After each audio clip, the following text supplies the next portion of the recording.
Quiero que cierre sus ojos, por favor. ¿Están escuchando? Ahora, sí. Vamos probando. Sí. Probando. 1, 2, 3. Sí. ¿Será? ¿Y ahora? ¿Sí, mejor? ¿Sí? ¿Tampoco? ¿Sí? Listo. Perfecto. Quiero que cierre sus ojos, por favor. Puede tomar su asiento. Vamos a empezar nuestra palabra de hoy. Tenemos muchísimo tiempo para desarrollar la palabra.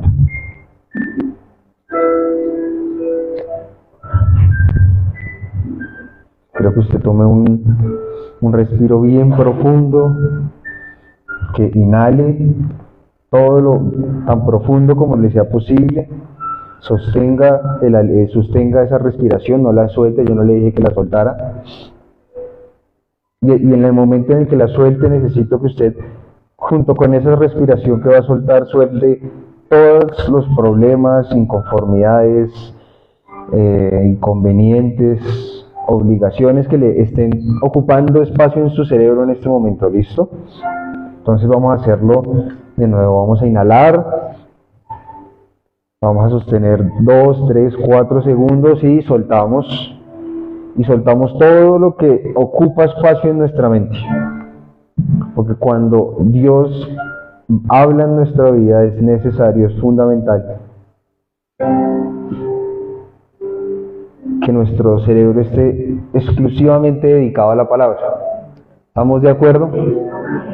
Si hay algo en el cerebro que no sea eso, puede manchar, puede dañar, puede contaminar la palabra que usted va a recibir el día de hoy.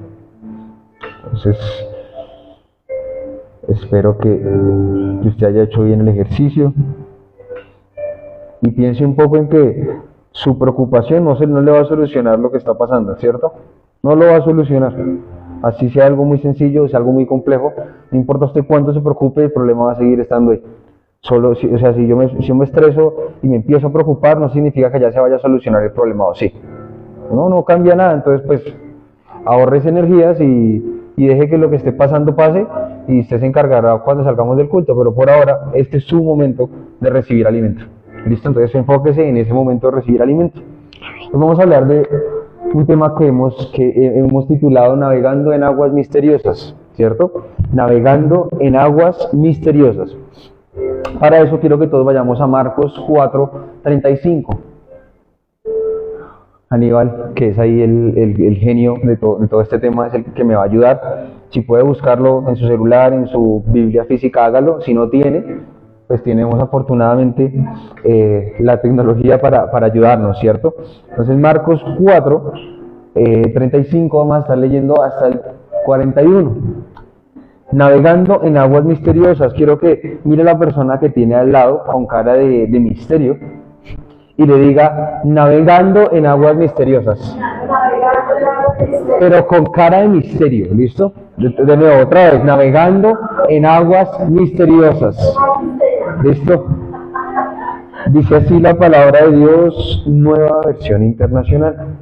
Ese día, al anochecer, dijo a sus discípulos: crucemos al otro lado. ¿Qué le dijo? Crucemos al otro lado. Muy bien, verso 36. Dejaron a la multitud y se lo llevaron en la barca donde estaba. También lo acompañaban otras barcas. ¿Iban solos o iban acompañados? De otras barcas, ¿cierto? Verso 37. Se desató entonces una fuerte tormenta y las olas azotaban tanto la barca que ya comenzaba a inundarse. Verso 38, mientras tanto, Jesús estaba en la popa, durmiendo sobre un cabezal. Así que los discípulos lo despertaron y le dijeron que: Maestro, ¿no te importa que nos ahoguemos? ¿No te importa que nos ahoguemos? Él se levantó, reprendió el mar y le ordenó: silencio, cálmate. El viento se calmó y todo quedó completamente tranquilo. Verso 40. ¿Por qué tienen tanto miedo? dijo a sus discípulos, les repito, ¿por qué tienen tanto miedo? ¿Todavía no tienen fe? Ellos estaban espantados y se decían unos a otros, ¿quién es este que incluso que hasta el viento y el mar le obedecen? Amén. Todos probablemente los que estamos en este recinto hemos leído o visto en películas en abril esta historia, ¿cierto que sí? Jesús durmiendo en medio de la tormenta mientras todo parecía que se estaba hundiendo y que no iba a salir bien, ¿cierto? Todos hemos escuchado esta historia. Navegando en aguas misteriosas. Cuando usted lee Marcos capítulo 4, del verso 1 al verso 34, usted se da cuenta que el capítulo, la mayor parte del capítulo, se trata sobre qué, sobre Jesús enseñando por medio de parábolas. ¿Qué parábolas? Sobre la parábola del sembrador, sobre la parábola, ¿cuál más se me olvidó? Yo la tenía anotada. Sobre la parábola de la lámpara, sobre la parábola del grano de mostaza. Y 34 versículos son harto. Cuando usted se ponga a leer la Biblia, de pronto hoy en la tarde, y se ponga a indagar a ver si lo que yo le estoy diciendo es verdad, usted se va a dar cuenta que del versículo 1 al 34 hay muchísima información por medio de parábolas. Estaba Jesús enseñándole a sus discípulos, enseñándole a la multitud, ¿cierto que sí? Esto ya estaba cerquita el tiempo de su sacrificio, de su muerte, entonces ya estaba en el apogeo de su ministerio como Cristo encarnado en la tierra, como Mesías encarnado. Y entonces esos primeros 34 versículos del cuarto capítulo de Marcos son enseñanza. Repita conmigo, enseñanza. Pero en el versículo 35 hasta el 40 y tanto que leímos, 41 que leímos, pasa algo completamente diferente. Porque si bien es cierto, los primeros 34 versículos eran sobre Jesucristo enseñándole a los discípulos, Jesucristo enseñándole a la multitud por medio de parábolas, del 35 al 41 es una historia sobre la tormenta. Ellos estaban en una barca, tenían que cruzar el mar, el río, lo que fuera, las aguas, y empezó una tormenta muy fuerte. En medio de esa tormenta, ¿qué estaba haciendo Jesús? Jesús estaba durmiendo, sus discípulos se preocuparon, estaban asustados, lo despertaron. ¿Qué hizo él? Él dio una orden, la tormenta se calmó, y después de que la tormenta se calmó, él les dijo que, ¿por qué tienen miedo? ¿Todavía no tienen suficiente fe? Y al final de lo que leímos, Jesucristo, los discípulos dicen, ¿quién es este con el que estamos? Que incluso el clima le hace caso. Eso es lo que les voy a hablar hoy, navegando en aguas misteriosas. La vida en Cristo, al igual que del versículo 1 al versículo 34, es de enseñanza, es de aprendizaje, pero es mucho más que palabras. Es un viaje de largo aliento en donde cada respiro cuenta. Es un viaje al cual solo sobreviven quienes tienen todo lo que es necesario. Entonces, ¿qué es lo necesario para sobrevivir en este viaje? El conocimiento del mar, el conocimiento de la barca, el conocimiento de sus instrumentos y el conocimiento de sus capacidades. Hoy vamos a hablar de solo uno de esos y lo vamos a desarrollar durante toda la exposición del tema de hoy. Y vamos a hablar sobre diferentes horas que nosotros pasamos en medio de ese viaje de largo aliento. ¿Listo? Entonces la primera hora es la hora de la instrucción. Quiero que lo anote ahí. Hoy vamos a hablar de un viaje, el viaje del nuevo pacto. No me lo inventé yo, es el viaje que aparece en lo que acabamos de leer y se lo voy a explicar de todo Marcos capítulo 4. Entonces lo primero es la hora de la instrucción. Entonces Marcos 4, del 1 al 34, es Jesús enseñando por medio de parábolas como siempre lo hizo. Parábola del sembrador, de la lámpara, del grano de mostaza. Sin embargo, a partir del verso 35, la historia cambia radicalmente. Entonces enfoquémonos en los primeros 34 versos, que son la hora del aprendizaje. Lo primero con lo que yo le quiero dejar hoy es en Eclesiastés 3, verso 1, la Biblia nos dice, hay un momento para hacer todo. Para todo hay un momento. Hay un momento para poner la semilla, hay un momento para regarla, hay un momento ¿para qué?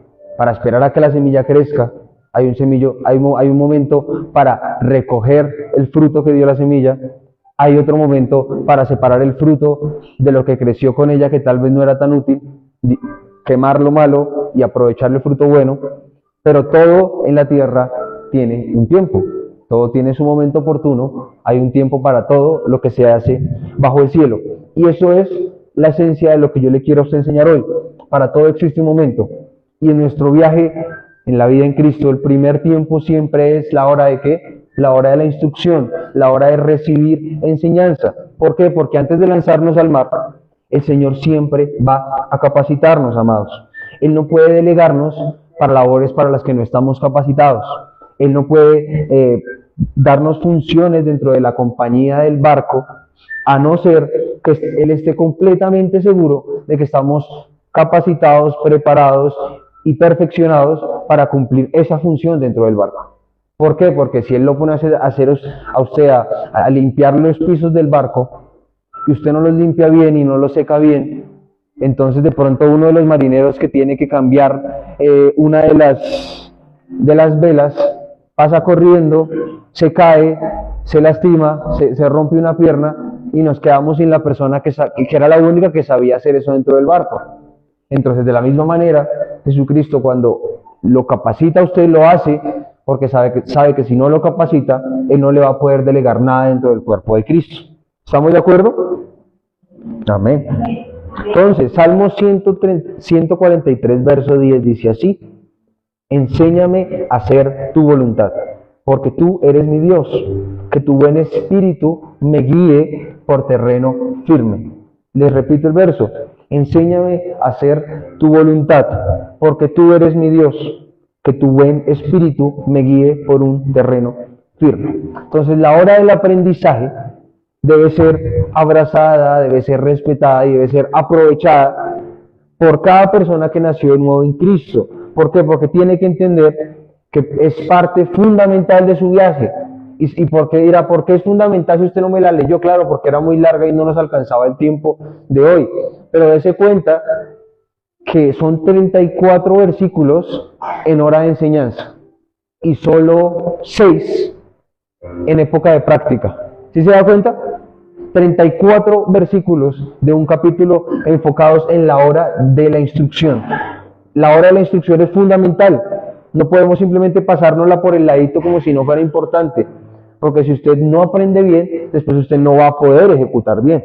Nadie puede mantener su estatus de persona santa si no ha aprendido los fundamentos básicos que el reino le otorga a su vida a través de la palabra. Amén, le repito, usted es santo, si usted no se lo cree, pues qué embarrada, yo creo que sí lo soy. Jesucristo nos hizo santos, pero ese estatus de santidad no lo vamos a mantener a no ser que en esa hora de enseñanza de 34 versículos no aprendamos correctamente, porque es esa enseñanza la que va a mantener nuestra santidad. ¿Por qué? Porque llegar en la vida en Cristo, no digo que sea fácil, pero puede ser rápido. Se llega de casualidad a una congregación, se sienta, el Espíritu Santo lo toca fuertemente, usted decide cambiar su manera de vivir y listo, 2 horas después usted salió nacido de nuevo, ¿o no? ¿Sí o no? Así funciona la vida en Cristo. Porque usted creyó voluntariamente, tuvo fe, el Espíritu Santo lo tocó y usted decidió cambiar su vida y se arrepintió, listo. ¿Cuánto duró? 2 horas. ¿Recibió el estatus de santo? Por supuesto, claro. Pero lo complejo es mantener el estatus de santidad. Y ahí es donde la hora de la enseñanza es muy importante para su vida. Si usted no coge el aprendizaje que Dios le quiere dar a través de sus mentores, a través de sus líderes, a través de la palabra que Él dejó en la tierra para nosotros, usted no va a poder mantener ese estatus de santidad, ese estatus de persona libre, ese estatus de persona nacida de nuevo. Entonces, todos nos imaginamos siendo influencia en muchos contextos y utilizando esa influencia para mostrar el poder de Dios. Todos o la mayoría, supongo yo, queremos espacios para adorar, para predicar, para liderar y tener una posición de preponderancia dentro del cuerpo de Cristo. Pero nada de eso va a suceder, todo eso está maravilloso, a mí me parece genial, pero nada de eso va a pasar si no estamos dispuestos a ser capacitados y si no estamos dispuestos a dejarnos entrenar en los temas espirituales. Nada de eso va a pasar. Tanto el que quiere que lo unjamos acá como pastor y que lo mandemos a abrir una iglesia en otra ciudad, que eso está bien, no va a pasar si no se deja enseñar, si no entra a la hora de la instrucción y la aprovecha y la pasa con excelencia. No va a pasar. Y después miremos el otro caso, el que quiere ser millonario y ser político y estar en grandes puestos de poder acá en la ciudad, tal vez no predicar nunca en un culto, pero a través de su puesto de influencia, transformar la ciudad, transformar su entorno, y a través de su testimonio mostrarle a Cristo a toda su ciudad, a todo su país, sin tener necesariamente que cumplir una función aquí específicamente. Eso también está bien, pero eso tampoco va a pasar si usted no abraza la hora de la instrucción. Porque Él no le puede dar a usted puestos de preponderancia en donde usted tiene que ser ejemplo para los demás si Él sabe que usted como que está chuequito en ciertas cosas y no va a ser ejemplo. ¿Estamos claros? Mucho menos cumpliendo funciones dentro del cuerpo de Cristo, en donde usted es la cabeza visible y usted es el ejemplo para todas las personas nuevas que llegan. Entonces, la hora de la instrucción es fundamental para mantener nuestra salvación, para mantener nuestra santidad, pero también para después ser delegados a funciones dentro del cuerpo de Cristo, bien sea activamente dentro de un ministerio, es que todo es activo, bien sea como la concepción religiosa que tenemos por herencia y que es muy difícil sacarnos de la cabeza, de los ministerios exclusivamente en un altar predicando, como los ministerios por fuera de ese altar predicando que también se activan en las personas. Y que usted también debe saber que son parte del cuerpo de Cristo, aunque no se nos haya enseñado eso durante años, pero usted dentro de la iglesia en él sabe que así es porque se lo hemos enseñado. ¿Vamos bien? Entonces, por eso, antes de esa famosísima historia de la tormenta, que yo le estoy seguro que todos la habían escuchado antes, la mayor parte del capítulo 4 de Marcos es que no trata sobre la tormenta, trata sobre discípulos escuchando a su maestro. Interesante, ¿no? Segunda hora, la hora crepuscular. Entonces ya tenemos una hora que es la hora de la instrucción. Vamos a pasar a la hora crepuscular. Vamos a leer el verso 36. Dice así: ese día, al anochecer, dijo a sus discípulos: crucemos al otro lado. Ese día, al anochecer, ¿qué fue lo que le dijo a sus discípulos? Crucemos al otro lado. ¿Cuál es la hora crepuscular? Ahí dice. ¿Cuál es la hora crepuscular? La hora donde se está acabando el día y donde está empezando la noche. Donde empiezan a aparecer los paisajes bonitos que nos gusta tomarle fotos, donde el sol se está escondiendo y recién está empezando la noche. ¿Estamos de acuerdo? Entonces, la segunda hora es la hora crepuscular, la hora en la que Jesucristo llamó a sus discípulos a la acción. Jesucristo en el anochecer les dijo: vamos, hagamos, crucemos. Es la hora ¿qué? De la acción. El Señor nunca te va a llamar a la acción en un momento, ojo, escuche por favor, anótelo y sobre todo interiorícelo. Él nunca nos va a llamar a la acción en un momento en donde todo está claro, bonito y perfecto. Nunca. Ojo, porque sería muy fácil, sería muy sencillo. Le repito esto, porque no quiero que se me pierdan. El Señor nunca te va a llamar a la acción en un momento en donde todo está claro, bonito y fácil. Él te va a llamar a la acción, Él te va a llamar a cruzar el mar cuando el tiempo está empezando a cambiar. Esto está muy bien. Él solo te va a llamar a la acción cuando Él ve que el tiempo está ¿qué? A punto de cambiar. Es decir, en la hora crepuscular, al anochecer. Cuando está a punto de pasar del día ¿a qué? A la noche. Entonces, el crepúsculo es ese momento en el que todo va a cambiar en un breve instante. ¿Cuánto dura el crepúsculo? Muy poco. En la vida en Cristo, después de ser instruidos, después de la hora de la instrucción, debemos ser probados y debemos ser aprobados. Es en el momento de prueba donde vamos a definir si tenemos que volver a repetir la hora de instrucción o si podemos pasar a la tercera hora que voy a hablarles más adelante. Entonces, es en esa hora crepuscular en donde usted prueba si debe repetir ese nivel en el que está hoy en día o si va a ser promovido al siguiente. Como Jesucristo sabía interpretar los tiempos, notó el momento del anochecer y sabía que era el tiempo de la evaluación. Él lo notó al instante. Entonces yo quiero que usted haga lo mismo. Anótelo, pero primero antes de anotarlo, interiorícelo y escúchelo y míreme. Porque al igual que Jesucristo discernió que el anochecer era el momento en el que los tiempos iban a cambiar y era el momento de la evaluación, usted y yo debemos tener el mismo discernimiento de Jesucristo. Identificar cuándo llegó el momento de nuestra evaluación, cuándo llegó el anochecer, cuándo llegó la hora crepuscular. Y usted me dirá, uy, eso está muy difícil, tengo que orar, tengo que ayunar 3 días seguidos para discernir el momento. No es fácil, porque está en el título del segundo punto. ¿Cuál es la hora de la evaluación? ¿Sí? Cuando está anocheciendo, cuando todo pasa de estar claro, bonito y perfecto y brillante y maravilloso, y a usted la vida se le empieza a oscurecer. Se dice, llegó mi momento de evaluación. No tiene ni siquiera que discernir, le estoy diciendo todo lo que usted tiene que hacer, se lo estoy diciendo acá. O sea, ya le ahorré la parte del discernimiento. Solo tiene usted que ahora obedecer y que se le revele lo que le estoy explicando. Entonces, usted tiene que hacer lo mismo que hacía Jesús. Que su discernimiento le permita ver cuándo está llegando el crepúsculo, cuándo está llegando el anochecer. Si lo logramos identificar, vamos a saber que es momento de adentrarnos en el mar y de empezar el tiempo de la evaluación. ¿Cuál es el inconveniente muchas veces? Pues que no sabemos identificar ni discernir cuándo es el momento de entrar al agua y cruzar el mar. No sabemos. Y nos quedamos a la orilla.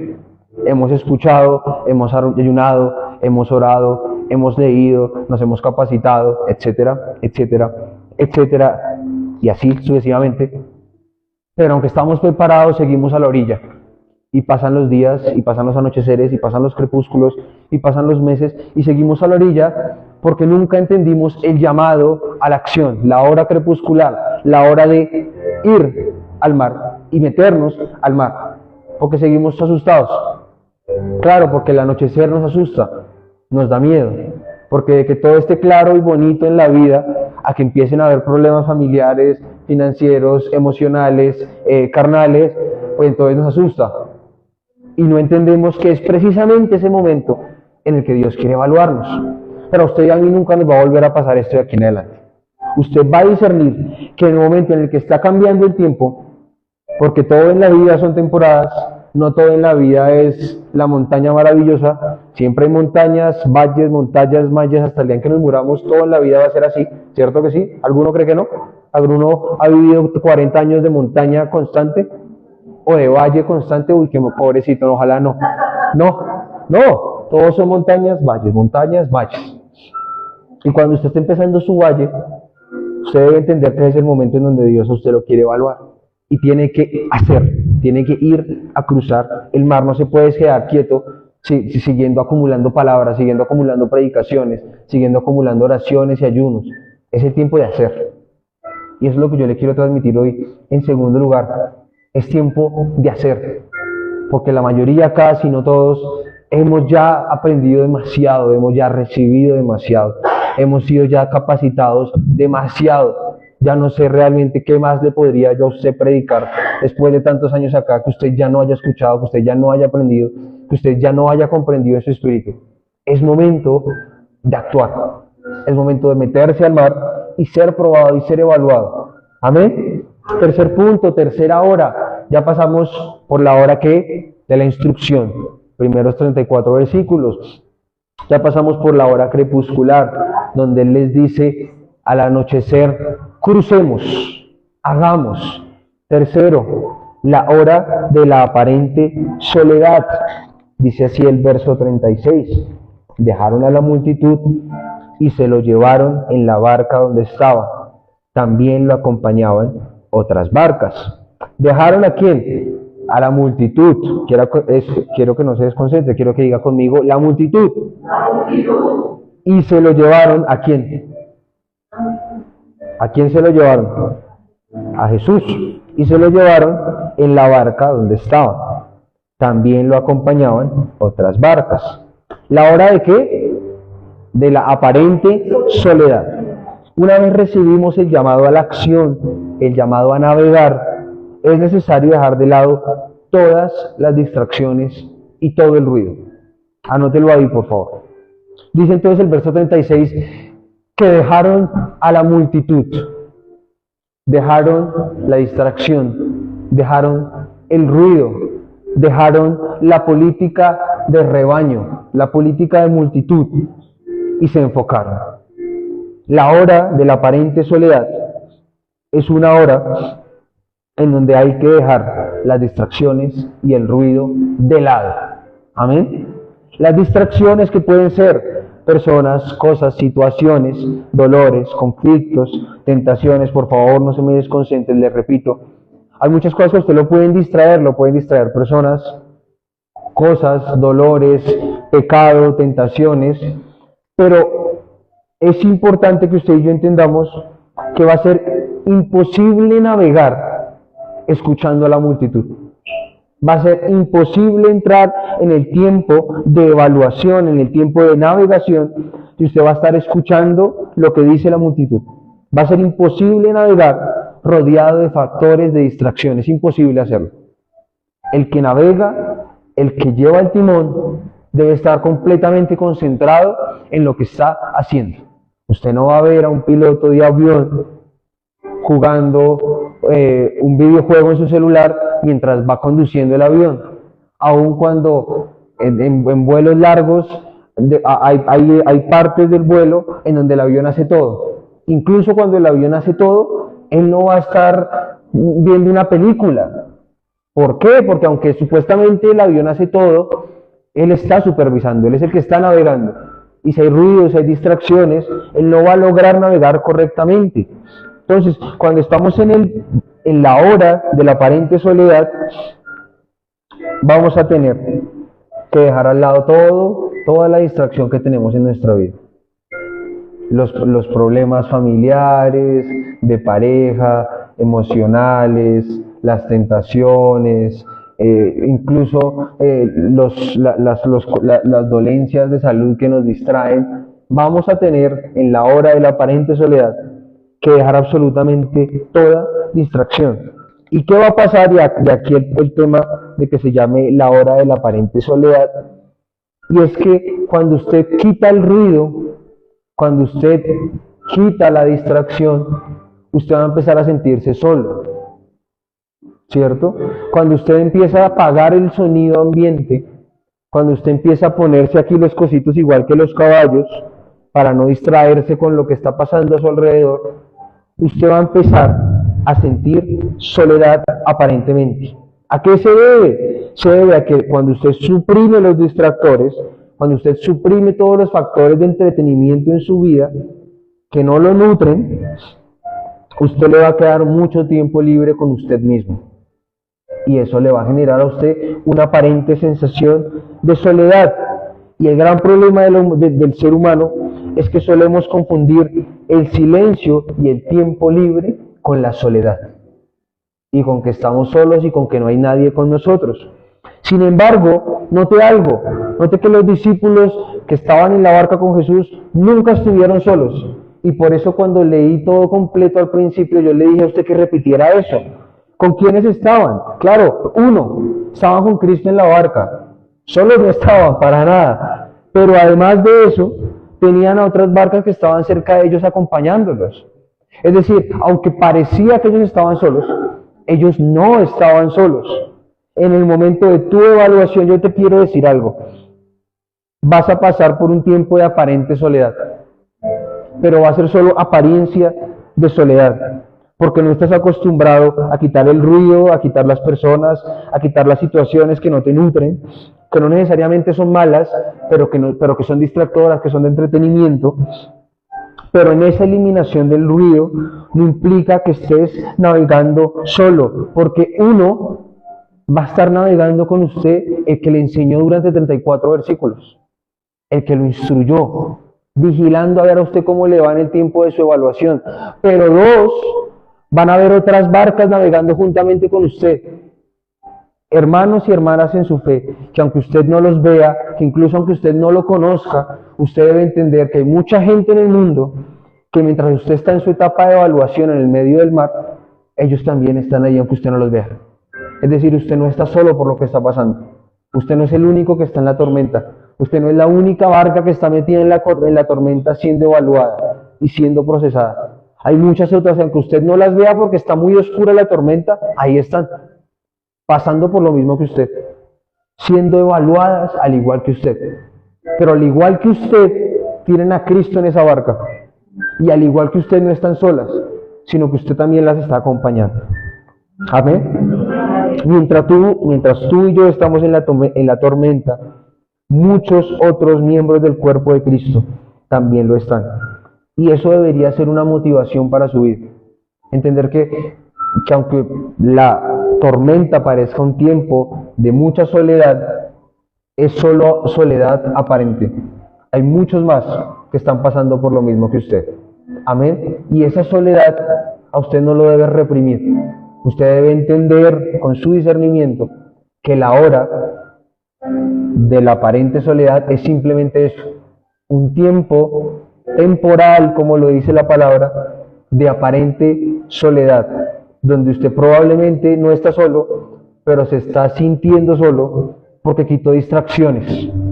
Y esas distracciones lo hacen sentir ocupado, lleno y acompañado aunque usted no lo está. Amén. Cuarta hora, la hora de la tormenta. Entonces ya tenemos uno, ¿cuál? Ayúdenme por favor, yo sé que ustedes están anotando la hora de la instrucción. Listo. Segundo, tenemos ¿cuál? ¿La hora de qué? Muy bien. Entonces, hora de instrucción. 2, segunda hora, la hora crepuscular. 3, la hora de... Ahí está gigante, la hora de la aparente soledad. Y 4, pues la más conocida, ¿cuál? La hora de qué? No, pero dígalo duro si no me voy. No me están dando ganas de seguir predicando. La cuarta hora es ¿cuál hora? La hora de la tormenta. Muy bien. Dice el verso 37. Se desató entonces una fuerte tormenta y las olas azotaban tanto a la barca que ya comenzaba a inundarse. Se desató entonces una fuerte tormenta y las olas azotaban tan fuerte a la barca que ya comenzaba a inundarse.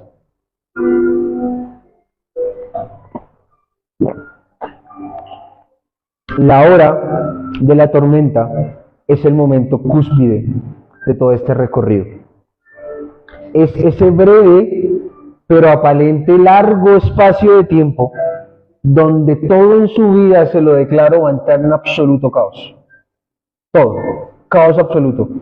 No va a escuchar nada porque el ruido de la tormenta es demasiado, va a llover demasiado, el miedo se va a apoderar de usted, donde todo en su vida va a entrar en caos, donde la visibilidad se va a reducir hasta dejarte casi ciego.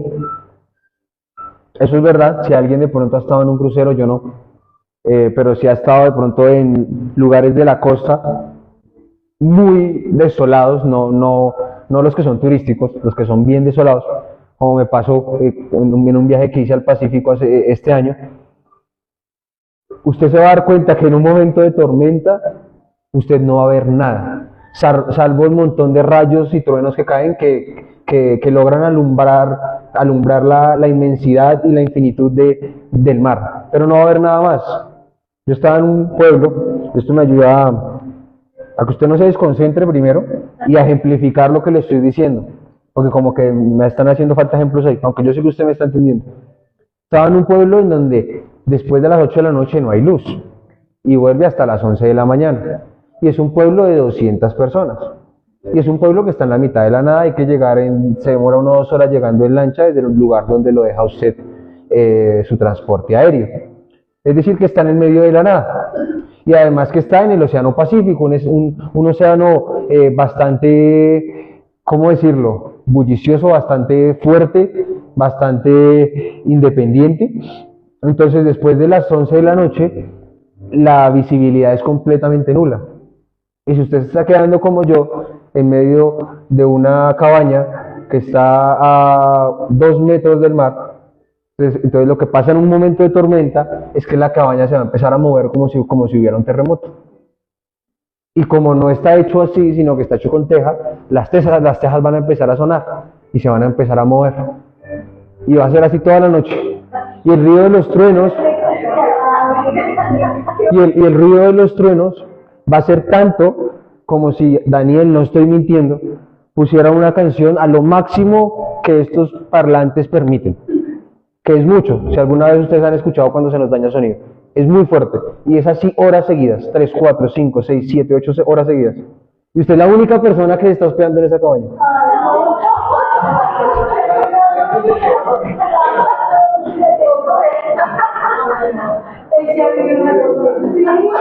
Y yo no me lo estoy inventando, esto es serio.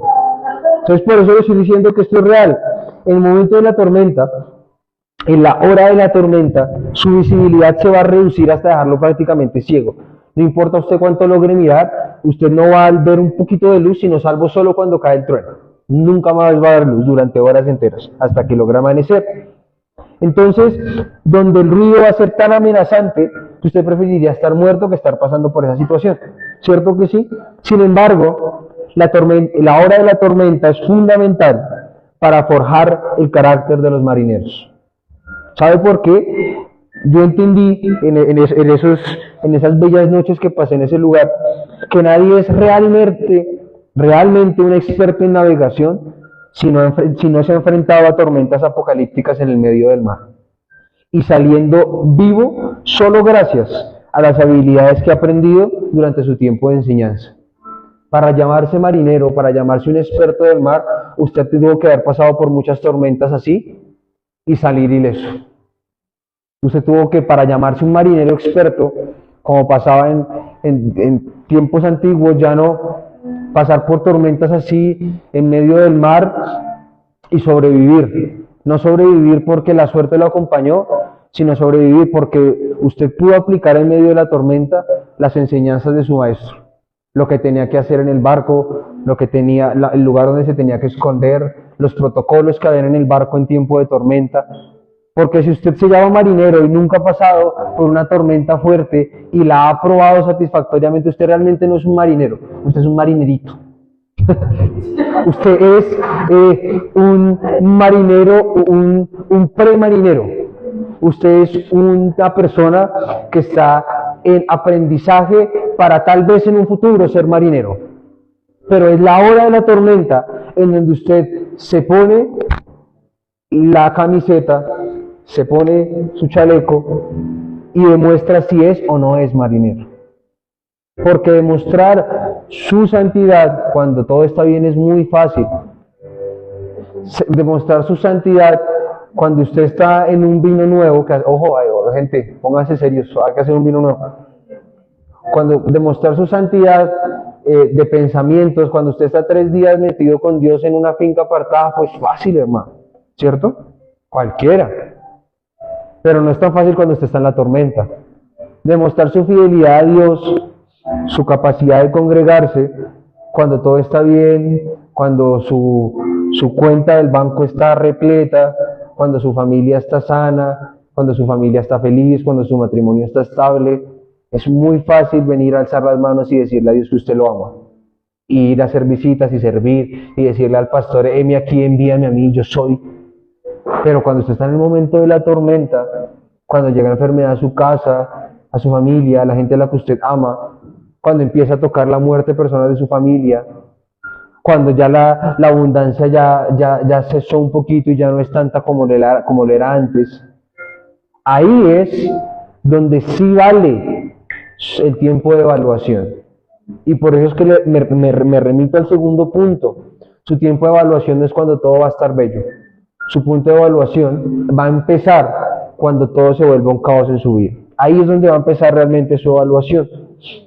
La tormenta forja el carácter. Y nadie es un experto de la tormenta, a no ser que salga vivo de la tormenta gracias a que está aplicando las habilidades que aprendió durante la hora de la instrucción. Santiago 1.2 dice así, Santiago 1.2, nueva versión internacional. Hermanos míos, considérense muy dichosos cuando tengan que enfrentarse con diversas pruebas, porque ya saben que la prueba de su fe produce perseverancia, y la perseverancia debe llevar a feliz término la obra, para que sean perfectos e íntegros sin que les falte nada. Pregunta acá, ¿cuántos quieren ser perfectos e íntegros? Quiero que alcen su mano. ¿Cuántas personas ya acá quieren ser perfectas e íntegras? ¿Cuántas personas quieren acá llevar a un feliz término la obra del Evangelio? En su vida primeramente, después en su casa y en todo su contexto. ¿Cuál es la condición fundamental para que todo eso pase por lo que usted alzó la mano? La hora de la tormenta. Considérense muy dichosos. ¿Considérense qué?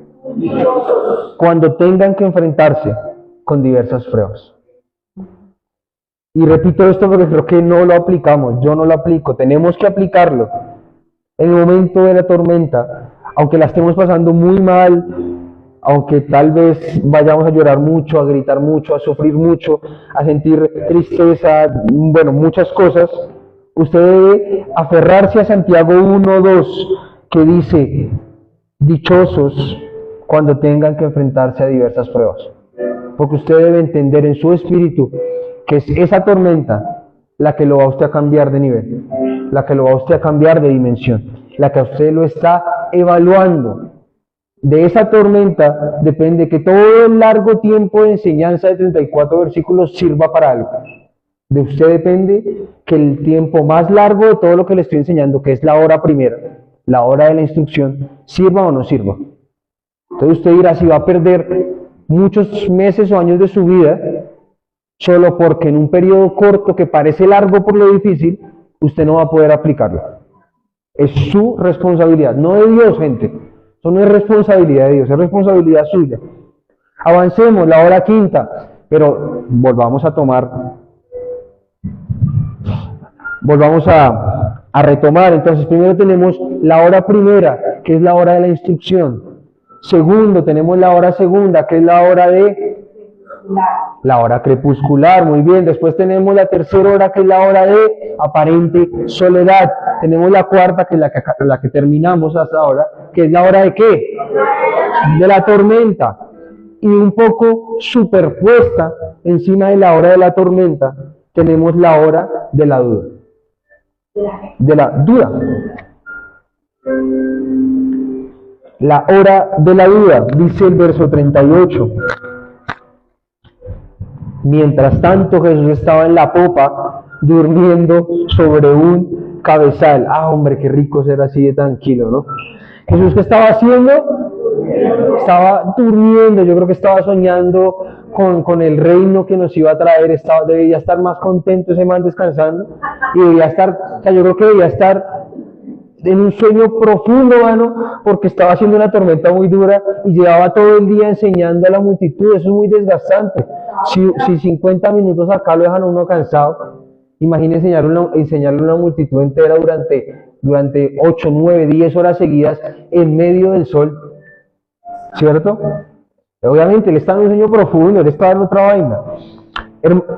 Mientras tanto, Jesús estaba en la popa durmiendo sobre un cabezal, pero bueno, eso es lo que la gente siempre predica, así que yo no se lo voy a explicar, pero para que lo tenga en su cabeza, ¿qué estaba haciendo Jesús? Durmiendo, listo, ya, de eso hay muchas predicaciones, usted las ha escuchado, avancemos. Así que los discípulos lo despertaron. Dios, maestro, ¿no te importa que nos ahoguemos? Interesante. En la hora de la duda, es ese momento en el que todo lo vamos a poner en tela de juicio. Es la hora en donde vamos a dudar de absolutamente todo. La tormenta va a ser tan dura y tan fuerte que vamos a dudar de todo lo que aprendimos. De todo lo que aprendimos, de todo lo que se nos instruyó. Vamos a dudar incluso de la salvación misma.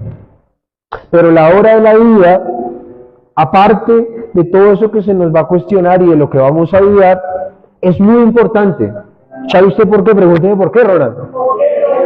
Porque el cuestionamiento es la mejor herramienta para purificar la piedra de la revelación. Se lo repito, el cuestionamiento es la mejor herramienta para purificar la revelación en su vida, para pulir su visión. El que nunca se cuestiona jamás va a poder encontrar los misterios más escondidos y secretos que tiene el reino para ofrecerle. Se lo repito. Usted dirá, ¿qué es que me estaba queriendo decir?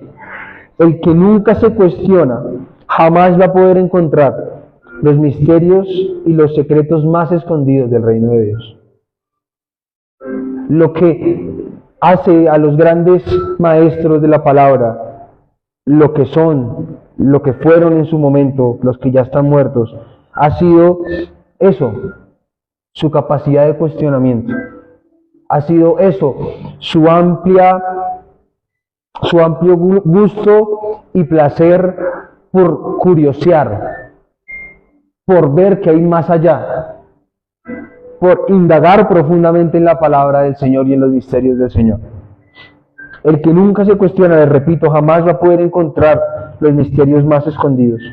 Y es igual que en la época que vivió la humanidad, que ya pasó, la época de exploración marítima del planeta Tierra, que pasó hace rato, mano. Digamos, no sé, como que ha sido por ahí entre el 800 y el 1400, 1500. En ese espacio de tiempo fue la época de exploración de la Tierra. Y yo quiero que, como hoy estamos hablando de un barco, de una tormenta, ese es el contexto en el que estamos hablando, usted piense en cómo fue que hicieron esos seres humanos en la época de exploración marítima que vivió la humanidad, qué era lo que había en la mente de ellos para llegar a lugares donde no habían llegado antes. ¿Qué pasaba si no se cuestionaban que la Tierra era plana? Que era lo que se creía en su momento. ¿Qué pasaba? Que creían que si navegaban muy allá, ¿qué pasaba? Como era plana, se iban a caer del fin del mundo y se caían, ¿cierto? Entonces lo mejor era no irse tan allá y quedarse cerca de la costa, porque la Tierra supuestamente en ese momento creían que era plana. Pero cuando alguien empezó a dudar, cuando alguien se empezó a cuestionar todo lo que se le había enseñado, ¿qué hizo? Curioseó y dijo, yo voy a ir más allá del límite que supuestamente yo mismo me puse, pero que nadie me enseñó y que no tiene pruebas científicas de eso. ¿Se lo explico en términos nuestros o ya lo entendió? Se lo explico en términos nuestros. Usted tiene que pasar de una mentalidad de tierra plana, de terraplanismo, a una mentalidad de tierra semiesférica, donde usted entienda que las limitaciones que usted se puso al navegar no son espiritualmente válidas ni demostrables bíblicamente. Se las puso netamente usted en medio de sus limitaciones, de sus miedos, de sus fobias y de sus pecados. Pero tiene que llegar un momento de duda en donde usted se cuestione todas esas limitaciones que se ha puesto y decida ir más allá, así tenga miedo de caerse por el fin del mundo. Más allá en su oración, más allá en su búsqueda de revelación, más allá en su ayuno, más allá en su capacidad evangelística para llegar a personas nuevas, más allá en su servicio dentro del cuerpo de Cristo. Tiene que haber un momento donde usted se cuestione.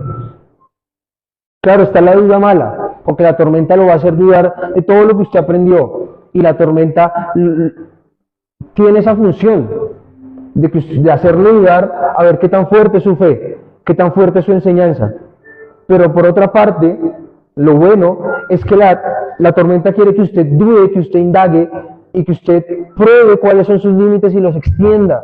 Al igual que en el libro de Jueces, usted extienda sus estacas y se dé cuenta que las estacas que ha tenido hasta el día de hoy tal vez le han servido, pero no le van a servir para la nueva dimensión que Dios lo quiere llevar a usted en su vida, tanto personal como espiritual.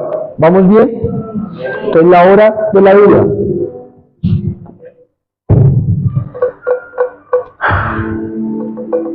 Entonces, es como la época de exploración marítima. Solo los que se cuestionaron que la tierra tal vez no era plana, decidieron seguir navegando hasta encontrar nuevas tierras. Esto es muy profético, mano.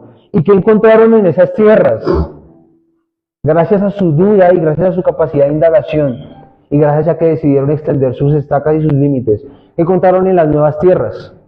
Encontraron riquezas materiales, pero además, y mucho más importante, encontraron una oportunidad para expandir su reino. Ese sí no se lo va a explicar, yo supongo que usted lo entendió. Hoy en día, tal vez la hora de la duda sea mucho más clara. Estamos viviendo tiempos donde hay más dudas que certezas. Y a veces falta también predicar de eso.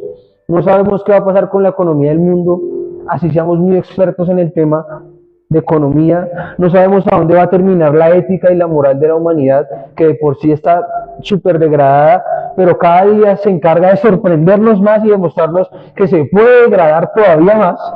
Cada día tiene la capacidad de sorprendernos más y decirnos, uy, pues madre, sí se puede caer más bajo.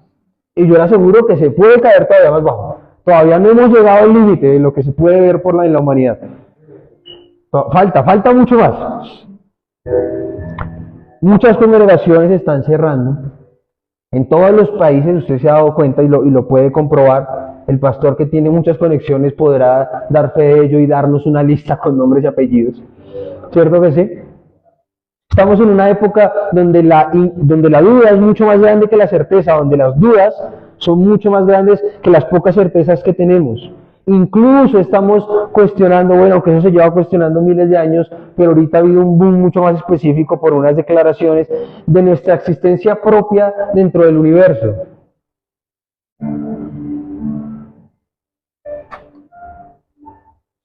Eso son dudas, muchas dudas. Estamos llenos de dudas. Y entre más esté expuesto usted a noticias, a cuestiones, más dudas va a estar expuesto usted. Estamos en una época, tal vez, no quiero poner nombres malos porque tenemos que poner nombres de bendición y proféticos, pero estamos en una época de duda. Estamos en una época de incertidumbre absoluta en todo, incluso de nuestra propia existencia y de nuestra propia soledad dentro del universo, que ya matemáticamente estaría prácticamente descartada. No estamos solos. Matemáticamente es imposible que estemos solos por el tamaño de la galaxia. O sea, solo por una cuestión estadística. La cuestión es que como es tan grande el universo, pues por eso todavía no ha habido contacto. Pero, le repito, estadísticamente es casi una certeza que no estamos solos. Y si estamos vivos o muertos, no sé, y lo llegamos a descubrir como cuerpo de Cristo, ¿qué se va a cuestionar usted? Pues todo. Todo. Entonces, en esta época de incertidumbre, son estos los momentos propicios para que los obreros llamados por Dios indaguen en la palabra, se sumerjan en la oración, se sumerjan en la intimidad y encuentren los secretos más ocultos que el reino tiene para nosotros. Es esta época de duda la mejor época para indagar, la mejor época para meternos con Dios y que Él nos revele la palabra que puede sacar de vidas a muchos seres humanos acá en la tierra. La palabra que no se ha predicado, la predicación que no se ha escrito, porque estoy seguro que hay muchas cosas escondidas que todavía no hemos logrado interpretar y ningún predicador ha logrado predicar. Están ahí escondidas, al alcance de alguien que esté dispuesto y dispuesta a cuestionarse y a sumergirse en la gloria de Dios y a sumergirse en los misterios divinos. Amén. Sé que creyó que yo le iba a decir que en la hora de la duda todas las dudas iban a desaparecer. No. La tormenta está diseñada para hacerlo dudar y para probar su fe y para probar sus fundamentos bíblicos, para probar qué tan fuerte está usted en el fundamento de la palabra, en su estructura. de la salvación, del perdón, de la propiciación de Jesucristo, en todo el nacimiento básico, la tormenta se va a encargar de demostrar si su fundamento es sólido o no es sólido. Amén. Y por último, Dios, la hora del milagro. Dirán, uy, por fin, ya esto está muy pesado. Llegamos.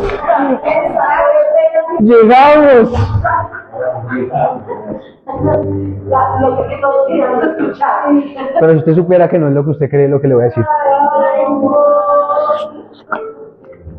Verso 39. Él se levantó, reprendió al viento y ordenó al mar, silencio, cálmate. El viento se calmó y todo quedó completamente, ¿qué? En silencio. Tranquilo. ¿Por qué tienen tanto miedo en Él? ¿Por qué tienes tanto miedo de que tu familia se pierda? ¿Por qué tienes tanto miedo de perder tu salvación? ¿Por qué tienes tanto miedo de que la enfermedad te termine destruyendo a ti y a tu familia y a tus generaciones? En Él, ¿por qué tienes tanto miedo de que lo que estemos viviendo no sea real? De que este no sea el propósito para el que fuimos llamados. ¿Por qué tienes tanto miedo? Todavía, ojo, esta palabra me parece muy importante que la use Jesucristo. Todavía no tienes fe después de todo lo que te he mostrado, después de todo lo que he hecho por ti. Todavía te falta fe. Ellos estaban espantados y se decían unos a otros, ¿quién es este que hasta el viento y el mar le obedecen? Dios, a través de su Hijo, escuche esto, ya con esto cerramos. Atención, todos, no se desconcentren. A través de Cristo hemos recibido herramientas para atravesar la tormenta. Él sabe que somos capaces, por eso les dijo, ¿todavía no tienen fe?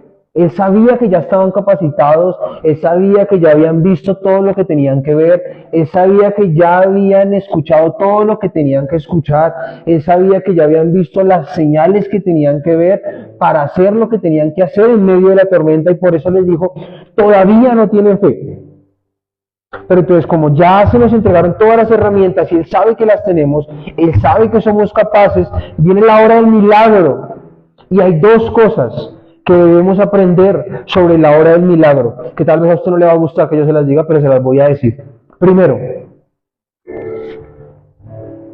el milagro casi siempre es necesario cuando somos incapaces de poner en práctica lo que Dios nos ha enseñado. Otra vez. Por favor.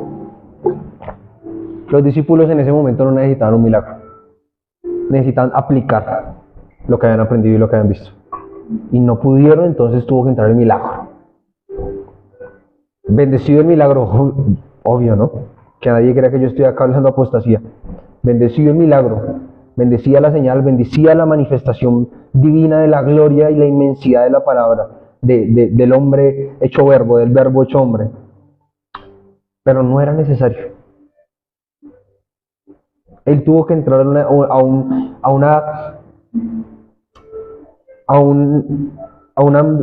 un ambiente, a una situación a la que no tenía que haber entrado, porque los discípulos estaban capacitados para decirle a la tormenta, silencio. Le repito, usted dijo, uy, la hora del milagro, aquí ya no me van a dar tan duro, acá viene lo bonito. No, lo siento. Yo no escribo predicaciones para hacerlo sentir a usted bien. El milagro casi siempre es necesario cuando somos incapaces de poner en práctica lo que Dios nos ha enseñado.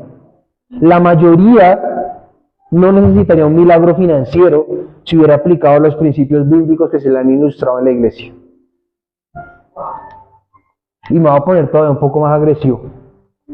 La mayoría no necesitaría un milagro de salud si hubiera entendido a tiempo el valor de cuidar el templo en donde mora el Espíritu Santo.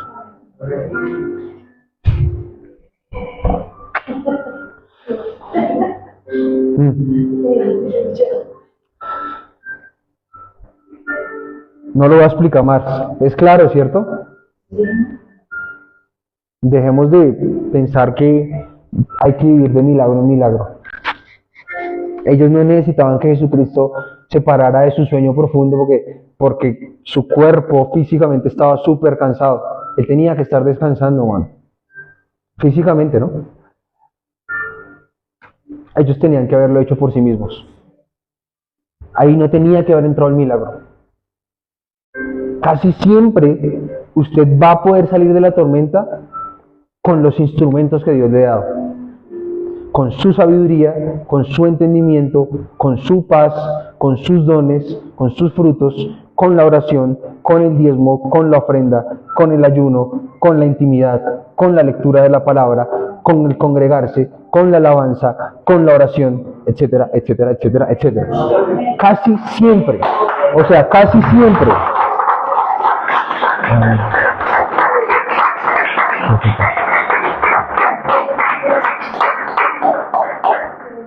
Y quiero que usted se lleve eso de la hora del milagro. Ahora bien, la hora del milagro nos enseña eso, pero tengo que hacer esta aclaración por responsabilidad. Pero hay ocasiones, muy pocas, no la norma, sino la excepción, pero también le tengo que enseñar la excepción, donde el milagro es la única vía posible para ser aprobados en la tormenta. Son esas pocas situaciones, esas pocas estaciones en las que usted va a pasar, porque esto es un ciclo sin fin, como la canción de El Rey León, en donde usted muchas veces va a estar en tormenta, muchas veces va a pasar por ahí y vuelve otra vez a la hora primera y después vuelve a la hora sexta. Y van a haber algunas veces en las que usted pase por la hora de la tormenta, por la hora del milagro, en donde la única manera posible de pasar la tormenta sea con el milagro. Ahí sí. Esas son las estaciones en las que Dios quiere enseñarnos y recordarnos que no importa cuánto nos haya dado, cuánto nos haya enseñado, cuánto sepamos, cuánto hayamos alcanzado tanto a nivel espiritual como a nivel material, aún todavía seguimos siendo completamente dependientes de su gracia y seguimos siendo nada comparados a la dependencia que tenemos de Él. Tengo que enseñárselo de nuevo, por responsabilidad, pero quiero que usted no caiga mentalmente, porque eso es un sesgo, eso está probado científicamente, en el error de caer en el sesgo de pensar que siempre usted va a estar en la etapa en la que necesita el milagro. ¿Sí me voy a entender? Y por eso le recalco, el momento en donde usted necesita de verdad el milagro es la excepción y no la regla. Aunque su sesgo mental le va a hacer pensar a todos los que están acá en este momento, la tormenta en la que yo estoy ahorita es una tormenta de ese tipo. Porque yo seguía todo lo pensado. Como es algo psicológico que ya está probado, yo seguía todo lo pensado. Ah, no, mi tormenta es de la segunda. Yo necesito un milagro hoy sí de verdad. De Dios. Y el que me diga que no lo pensó así, me está mintiendo. Porque es un sesgo que tenemos mentalmente. A pensar que siempre estamos en la excepción. No lo digo yo, busco en internet. Eso ya existe y está probado. Lo pensaron, ¿cierto? Por eso les repito, esa es casi siempre que la excepción, no la regla. ¿Cómo hace usted para saber? Hombre, discierna. Pero quédese con esta palabra que le di. Quiero que alce su mano, que se ponga de pie. Ya terminamos. Decir más no tendría sentido. Hazlo, mano. Ya, de verdad, en serio, se acabó. No le voy a decir nada más. No, siento que no es necesario orar, que todo lo que yo diga de acá adelante realmente está sobrando.